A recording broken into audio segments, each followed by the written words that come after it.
அனைவருக்கும் வணக்கம். நான் உங்கள் அபிஷா. வியாழன் கவிதை நேரம், இலக்கம் 64. தலைப்பு அம்மா. சுயநலம் நிறைந்த உலகில் பொது நலத்துடன் வாழ்பவள் அம்மா. சுயநலம் நிறைந்த உலகில் பொது நலத்துடன் வாழ்பவள் அம்மா. இரவு பகல் பாராது வேலைகளை செய்து குடும்பத்தை கவனிப்பவள். இரவு பகல் பாராது வேலைகளை செய்து குடும்பத்தை கவனிப்பவள்.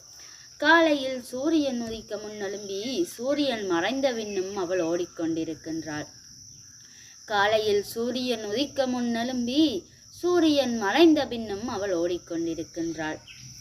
குடும்பத்தை அரவணைத்து அவர்கள் தேவையை நிறைவேற்றுபவள்.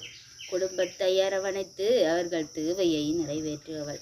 தான் உண்ணாவிட்டாலும் பரவாயில்லை, பிள்ளைகள் துணைவர் பட்டினியால் இருக்கக்கூடாதென நினைப்பவள். தான் உண்ணாவிட்டாலும் பரவாயில்லை, பிள்ளைகள் துணைவர் பட்டினியாயிருக்கக்கூடாதென நினைப்பவள். பிள்ளைகள் என்னதான் வளர்ந்தாலும் அவள் குழந்தை வடிவாக அன்பாக பிள்ளைகளை உபசரிப்பார். பிள்ளைகள் என்னதான் வளர்ந்தாலும் அவள் குழந்தை வடிவாக பிள்ளைகளை அன்போடு உபசரிப்பார்.